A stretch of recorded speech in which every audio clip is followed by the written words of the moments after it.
Good evening, YouTube. This is my 2019 Canam Defender HD10 XT Cab Edition. Now this vehicle here is wicked for plowing in the winter. We have one of the Alpine Flex plows. We've got a heated cab. We added a light bar. We put 30-inch tires on it, and we snorkeled it. I'll go over that here in a few minutes of the video. But I just want to give a brief description of this vehicle. Now we've had this vehicle for about a year, and I think it is awesome. This is by far the favorite side-by-side that I've ever owned, and I've owned pretty well every single one you can imagine. This machine here is the most durable by far. I've put 2,000 kilometers on this machine, and I've done nothing but change the oil and fluids. Highly, highly recommend it. This plow is great. The one thing that I would say about this Alpine Flex plow is that I would get the side wings, and preferably for myself, if I was going to do it again, I'd probably go and get the hydraulic one.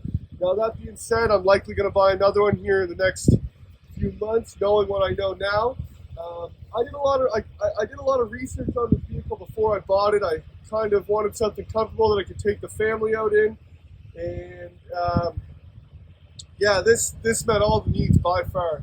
It's by far the comfiest side-by-side on the market.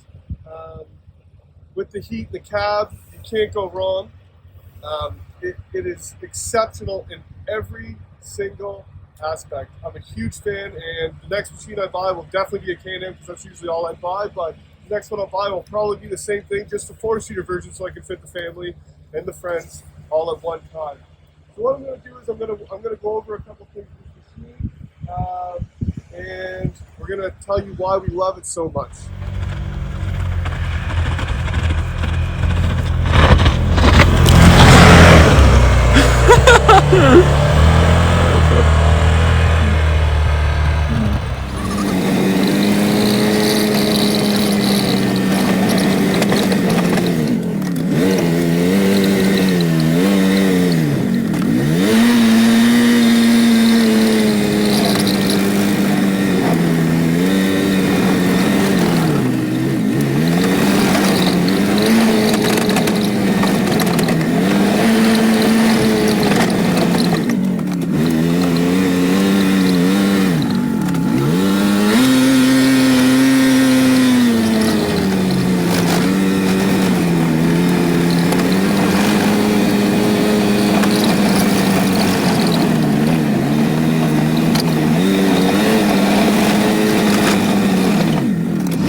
One major downfall with the Canam Defender cab is it's squeaky, very, very squeaky.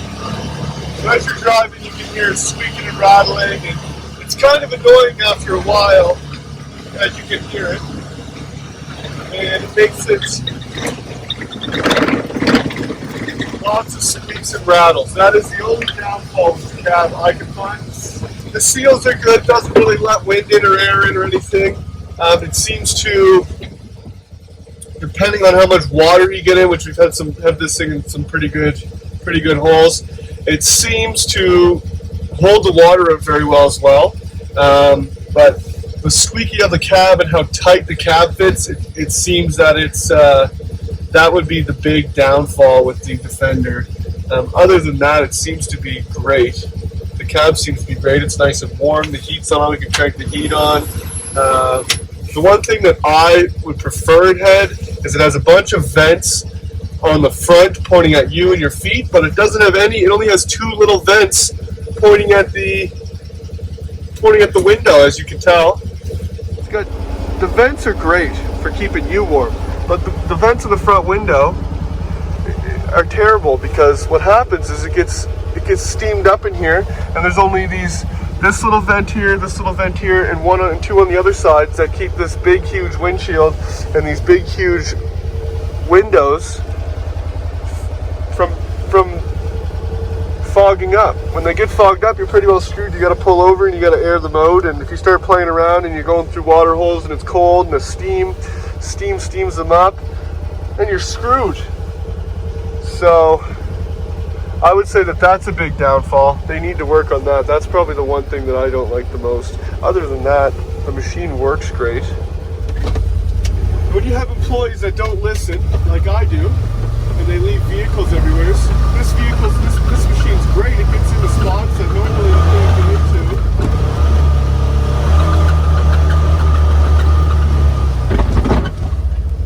The one thing that I would say if I was going to do it again is I would definitely go with the hydraulic V-blade plow that you're able to angle, and you can get them through from what I was looking at Bosch and some other companies. The reason why I would go with that is because this plow here is plastic, so it's not as heavy. So as you can tell here on the first sweep that we did, if you look, is right here is there's a ton of snow. So that means I'm gonna have to go back over it again, which kind of sucks. It just takes more time. But that being said, if you had a hydraulic one, a heavier duty one, you wouldn't have to do this 2 or 3 times. You could just do it once and it would be done with. I love to swear on YouTube. No, I don't think you're allowed to swear. Demonetized. Darn it. But yeah, it's real good for getting into these tight spots. Thankfully, we have a backhoe for moving the snow when it gets too heavy. That being said, I really hope we don't have to plow around vehicles in the future. This is 4 swipes, right? This is four full swipes. The backhoe probably. Or if we had a heavier duty blade, this probably wouldn't be so hard.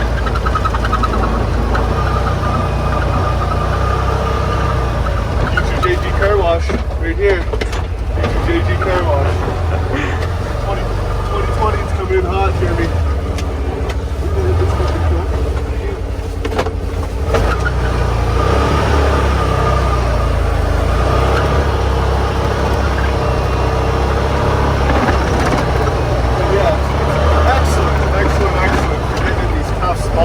Really tight spots.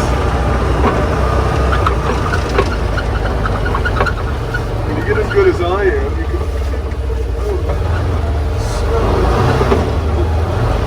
I broke the siding already once this year. I don't really want to do it again.